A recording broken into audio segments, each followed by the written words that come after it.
हमारे चैनल में आपका बहुत बहुत स्वागत है। सभी को मेरा नमस्कार। जय माता दी।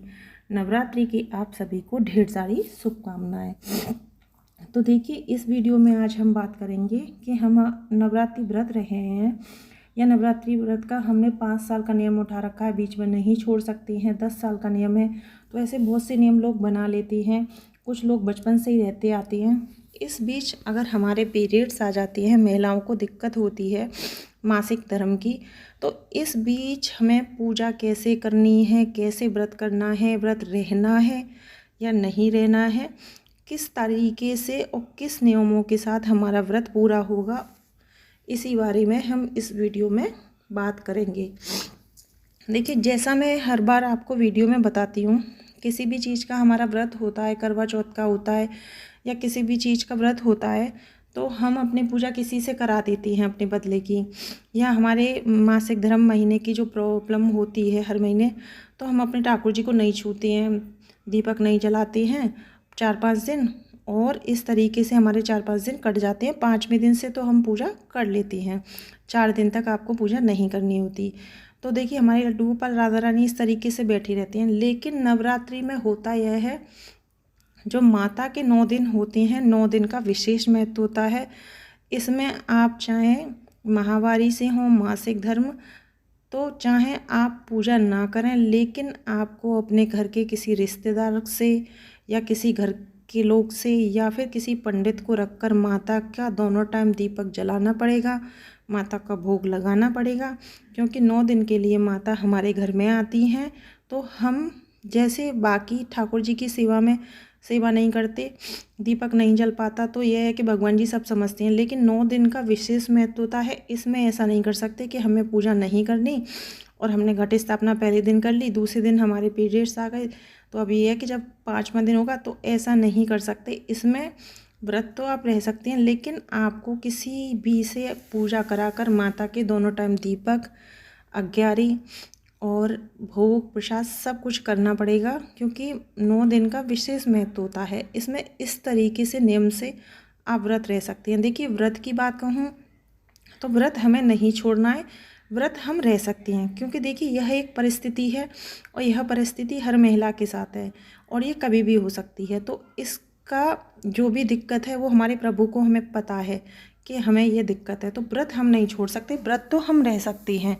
लेकिन देखिए, घर में अगर 4 मेंबर हैं तो वो हमारा लौंग का जोड़ा चढ़ा देंगे, अग्यारी कर देंगे, माता को जल चढ़ा के आते हैं वो चढ़ा जाएंगे, वो तो ठीक है। लेकिन इस व्रत में क्या होता है, देखिए, जैसे लड्डू गोपाल का जो पूजा होती है, व्रत होता है, उसमें क्या होता है कि हम किचन में जाके 2-3 दिन, तीसरे दिन कर लेते हैं। लेकिन इसमें क्या होता है, माता रानी के जो 9 दिन होते हैं, तो जल का लोटा जो हम लेते हैं वो किचन में से लेते हैं, माता की पूजा का सब सामान किचन में से आता है। तो अगर आपने माता को 9 दिन के लिए स्थापित किया है, 9 दिन पूजा कर रही हैं, नवरात्रि रही हैं या नवरात्रि नहीं भी रही हैं, केवल पूजा ही हो रही है, तो आपको किचन में 4 दिन तक नहीं जाना है, 5वें दिन ही जाना है। क्योंकि आप अगर खाना बनाएंगी तो सब चीज़ अच्छी होंगी, तो उससे क्या होगा कि माता रानी के लिए हम जल भी लेते हैं चढ़ाने के लिए, प्रसाद भी बनाते हैं, भोग का खाना भी बनता है। घर में 4 लोग व्रत रहते हैं तो सबका खाना किचन में।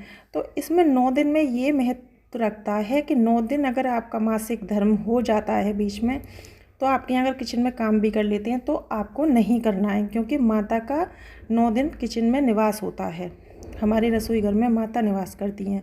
तो मैं इस तरीके का ख्याल रखना है, चाहे किसी के यहाँ करते हैं नहीं करते, लेकिन हर किसी को 9 दिन में नहीं करना चाहिए अगर कोई दिक्कत होती है। लेकिन अगर 5th डे आप शुद्ध हो जाती हैं, 5th डे के बाद आप किचन में भी जा सकती हैं और पूजा भी कर सकती हैं। तो इस तरीके से तो आप पूजा कर सकती हैं। लेकिन इसमें अगर आप अकेली हैं, आप घर में कोई नहीं है, केवल आप अकेली हैं, तो आप ये सोचें कि मैं तो कर नहीं सकती, मैं कैसे करूं। देखिए, लड्डू गोपाल राधा रानी बैठे होते हैं, तो हम शाम को दीपक नहीं जला पाते, सुबह, तो यह है कि प्रभु को सब पता है। लेकिन यहाँ माता रानी 9 दिन के लिए हमारे घर आती हैं, तो 9 दिन के महत्व को अगर हमारी माता रानी आई हैं, तो वहाँ 9 दिन दीपक जलना बहुत ज़रूरी है, भोग लगना बहुत ज़रूरी है। क्योंकि 9 दिन का विशेष महत्व होता है। तो आपको किसी को बुला के, किसी के रिश्तेदार को, या किसी को भी, घर में कोई नहीं है, अकेले हैं तो ये टॉपिक बता रही हूँ, नहीं तो आप एक पंडित बुलाएं, जो सुबह शाम आए। पंडित देखिए बहुत जगह पंडित ही पूजा करने आते हैं, तो देखिए पंडित पूजा करने आते हैं तो आपको नियम बनाना है, आप अकेली हैं कि सुबह की पूजा वो करके जाएंगे, भोग लगा के जाएंगे। ऐसे ही शाम का दीपक जलना भी बहुत ज़रूरी होता है, तो आप किसी पंडित को बुलाकर वहाँ पर पूजा ज़रूर कराएं, दीपक जलवाएं, भोग लगवाएं। क्योंकि देखिए और महीने में जो पूजा होती है वो नॉर्मल होती रहती है, लेकिन 9 दिन का विशेष महत्व होता है। इसमें शाम को पूजा आरती होना, माता की भोग लगना बहुत ही ज़्यादा ज़रूरी है। तो आप खुद नहीं कर सकती, किसी और से कराएं, लेकिन माता की सेवा इसमें होना बहुत ज़रूरी है। और जो ठाकुर जी की होती है तो वो तो हम करते रहते हैं, लेकिन 9 दिन में हम इस तरीके से नहीं कर सकते कि हमें करना नहीं है तो माता बैठी हैं।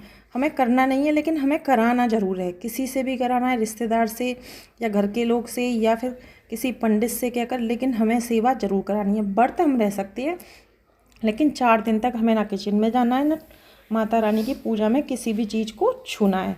तो इस तरीके से, इस नियमों से आप व्रत रह सकती हैं। तो आपको हमारी वीडियो कैसी लगी कमेंट बॉक्स में ज़रूर बताएं, और वीडियो पसंद आई हो तो चैनल को सब्सक्राइब करें। इस तरीके के वीडियो, पूजा विधि वीडियो आपको मेरे चैनल पर मिलती रहेंगी।